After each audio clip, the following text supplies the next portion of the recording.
everybody who came in memory of Paul. Yeah, Jesse. I think we've sort of introduced everybody. So I think you know each other. Everybody here had some part of Paul's life. So I'm not going to say any more until Mark finishes.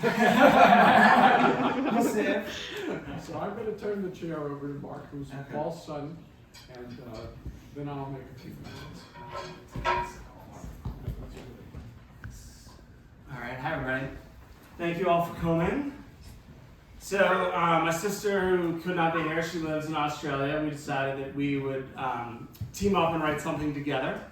Our dad was sort of a larger-than-life personality in our lives. He grew up sort of an incredibly independent Manhattan City kid, then came to Virginia and became the ultimate suburban dad. Great soccer dad, really a huge impact on our lives.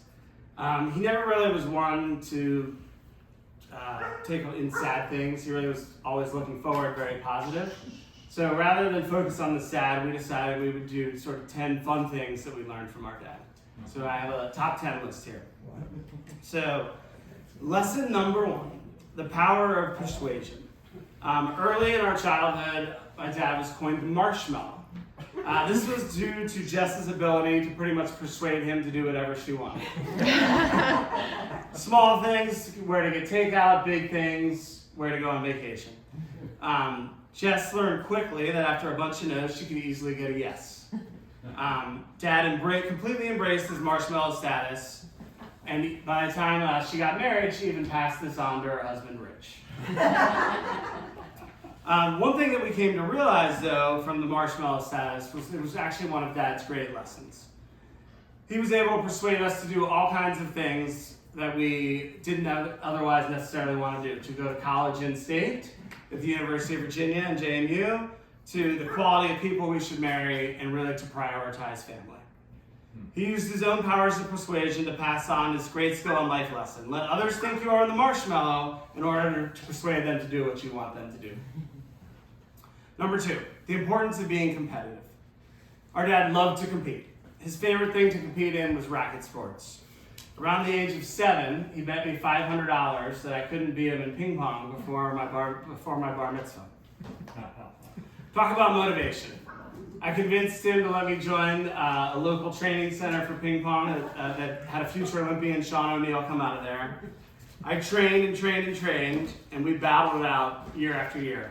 Finally, around the age of 12, I beat him 2 out of 3 sets. I've never seen him so mad. But then, upon reflection, never seen him so happy and proud of his son. It was a great moment for us.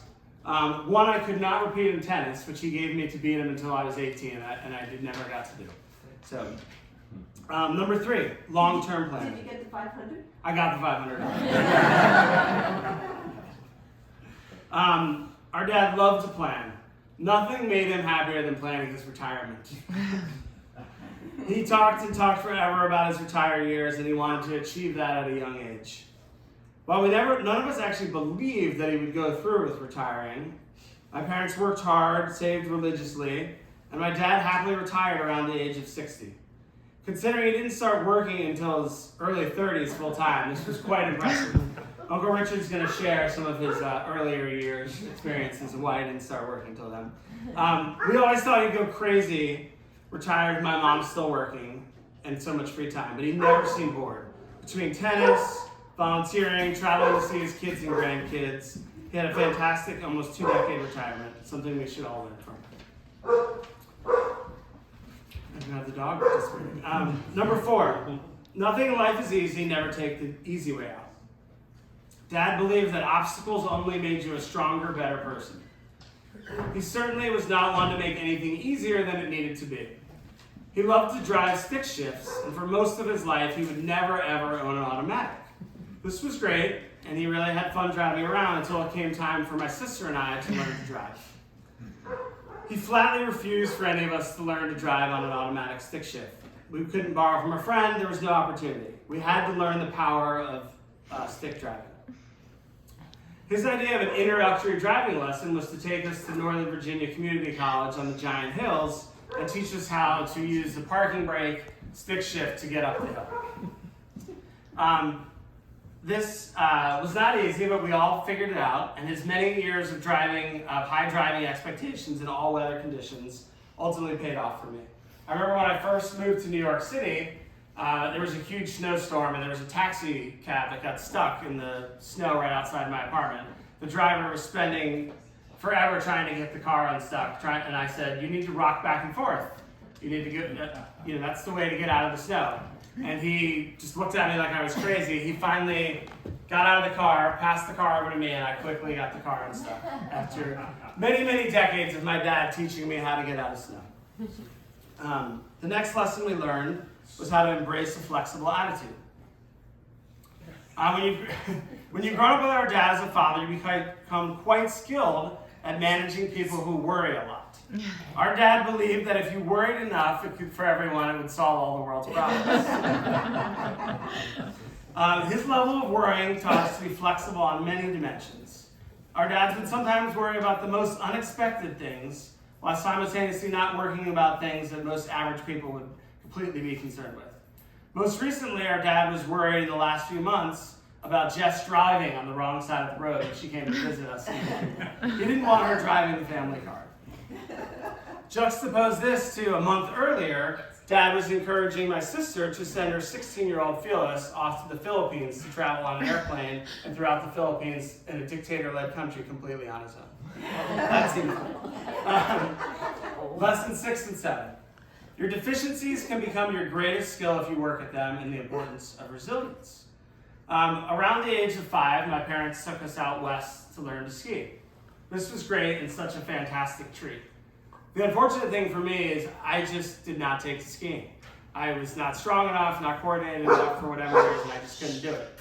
So we went out for a couple of years, I got a little bit better, but around the age of 7, my dad and my sister and me went out one morning and snowboarded in a back bowl, a little bit higher than definitely where I should have been. They took off ahead of me, and I tried to catch up to them. Quickly, I was going straight down the mountain. Next thing I knew, I was flat on my face, and the entire ski lift gasped out loud. And my dad and my sister finally sort of woke up to where I was. They came up to find me. My nose was very bloody. My dad said, "Oh, you're fine. A little snow, no big deal. Let's rub on it. Let's keep going." So we did that.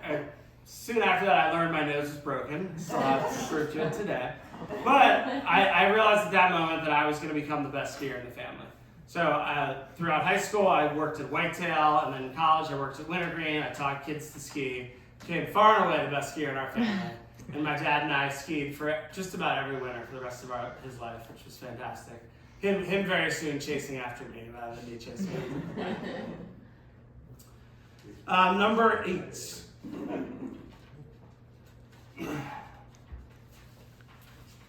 Life's secret sauce is simplicity. Dad was the role model for simplicity and routine. He lived in Fairfax for over 45 years, the same house for over 40 years. He went to the gym and played tennis 5 days a week, every week.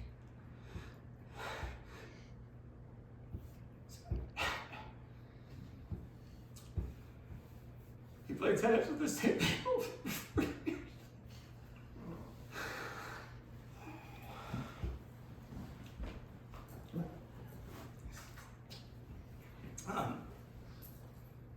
He went on vacation and had our backs for 30 years.